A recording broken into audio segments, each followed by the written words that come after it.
சிராப்பள்ளி மலைமேவும் தட்சிணாமூர்த்தி அருள் நல்கப் பெற்று பராபரமும் எந்நாடும் பைங்கிழியும் பல பாவும் பாடிப் பாடி தராதல மானிடர்க்கு எல்லாம் தன்னமிர்தாய் தந்தருளும் தாயுமான நிராமயனார் அருள் பெரிய கவிதையினால் பொருள் அதனை நினைந்து வாழ்வான்.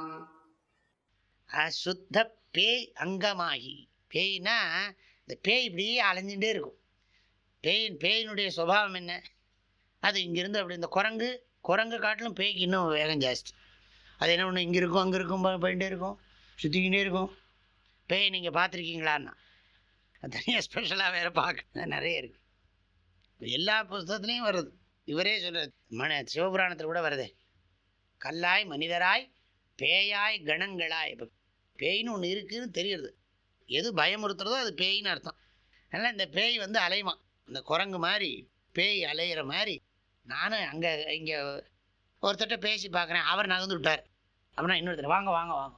ஒருத்தர் இருந்தார், நிஜமாவே நான் பார்த்தேன், ஒரு சிபிஐ ஆஃபீஸர், ஒரு ரிட்டையர்ட் ஆகிட்டார். முடியல, உள்ள எல்லாம் அவ்வளோ விஷயம் புதஞ்சு கிடக்கு. அதனால் அது இது பண்ணுறது, அவரை பார்த்தாலே அத்தனை பேர் போயிடுவாங்க. அதனால் அவர் அங்கே வராருன்னா இங்கே ஓடுவான். நிஜமாக அப்படிலாம் ஆள் இருக்குது. ஆனால் இங்கே பார்த்தா தான் தெரியும். பார்த்துட்டு இருப்பீங்களோ என்னவோ, அது வேறு விஷயம்.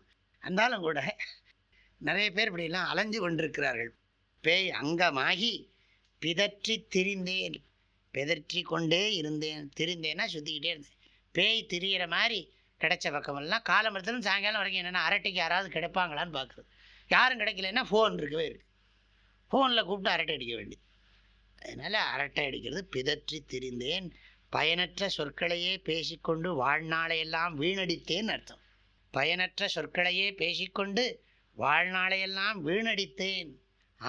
ஆனால் என்ன பண்ணார்னா, ஐயன்னா குருநாதர், இறைவன், குரு வடிவிலே தோன்றிய இறைவனானவர் ஆஷா பிசாச்சை துரத்தி. இதுலேருந்து ஒன்று சொல்கிறார் பாருங்க. பேச்சு பேயினுட்டார் வள்ளுவர். இவர் தாய்மானவர். வளவள வள வள வள வள வள வளான்னு தேவையில்லாததெல்லாம் அனாவசியமாக பேசிகிட்டே இருக்கிறது தான் பேய்த்தனம்ங்கிறார். உள்ளுக்குள்ளே நிறைய ஆசை வண்டியாக இருக்கு இல்லையா, அதுதான் பிசாச்சுங்கிறார். ஆஷா பிசாச்சை துரத்தி, ஆஷா பிசாச்சா துரத். ஐயன் ஆஷா பிசாச்சை துரத்தின்னு அர்த்தம். என்னிடத்துலேருந்து அடியோடு நீங்கும் வண்ணம். ஆசை ஜாஸ்தி இருந்தால் தானே பேச வரும். அதனால் உள்ள நிறைய கொதிச்சுட்டே இருந்தால் தான் படப்படப்படன்னு சத்தம் வரும் மேலே. இப்படி தானே, இந்த தட்டு மூடி வச்சுருந்தோம்னா உள்ளுக்குள்ளே கொதிச்சுக்கிட்டே இருந்ததுன்னா மேலே படப்படப்படன்னு சத்தம் வரும். அது மாதிரி உள்ளுக்குள்ளே ஆசைகள் அதிகமாக இருக்க வாய் சும்மா இருக்கிறது இல்லை. துரத்தி அடியினை கீழே அடக்கி கொண்டாண்டி, தன்னுடைய திருவடியின் கீழே என்னை இருக்கும்படி செய்தார். இது வாச்சியார்த்தம். லட்சியார்த்தம் என்ன தெரியுமோ, எனக்கு மெஞ்ஞானத்தை கொடுத்து எனக்கு பேரின்பத்தை தந்தான், மெஞ்ஞானத்தை ஊட்டினான் அர்த்தம். ஆசைகள் அடியோடு நீங்கும் வண்ணம் மெய்யறிவை புகட்டினான் என்று பொருள். இப்போ ஒரு பாட்டை நன்றாக ஆராய்ச்சி பண்ணி பாருங்கள். இதெல்லாம் நிறைய சொல்கிறதுக்கு இருக்குது. இந்த வாக்கு தபஸுங்கிறத பற்றியே நிறைய முதல்ல இது யோசிக்கணும். முதல்ல நாமெல்லாம் அனாவசியமாக பேசுகிறோங்கிறத புரிஞ்சுக்கணும். அதனால தான் அந்த ஒரு வார்த்தை முதல்ல போட்டேன். அன்றைக்கி எழுதினோமோ இல்லையோ, நம்ம போட்டோம் இல்லையா, செயல்கள் முறையாக இருக்க வேண்டுமானால் பேச்சு முறையாக இருக்க வேண்டும், பேச்சு முறையாக இருக்க வேண்டுமானால் எண்ணங்கள் முறையாக இருக்க வேண்டும், எண்ணங்கள் முறையாக இருக்க வேண்டுமானால் ஈஸ்வர பக்தி, சத்சங்கம், சத்கிரந்த விசாரங்கள் எல்லாம் பண்ணி கொண்டே இருக்கணும். அப்போ தான் நல்ல நல்ல வார்த்தைகள்லாம் வரும். நிறைய படித்து கொண்டே இருக்கணும். நேரம் நல்ல பேச்சை பேசணுங்கிறதுக்காவது படிக்கணும். நல்ல நல்ல விஷயங்களெல்லாம் பேசணும். சித்வான் சாமியோட இன்னொரு திருஷ்டாந்தமும் நான் சொல்லியிருக்கேன். நல்ல தீய விஷயங்களை எல்லாம் விட்டுட்டு நல்ல விஷயங்களையே பேசுறது மௌனத்தின் முதல் படி. நல்ல விஷயங்களை அளவாக பேசுவது மௌனத்தின் இரண்டாவது படி. அந்த நல்ல விஷயங்களையும் விட்டு விடுவது மௌனத்தின் மூன்றாவது படி. சரி, அதனால் ஆஷா பிசாச்சை துரத்தி ஐயன் அடியினை கீழே அடக்கி கொண்டாண்டி.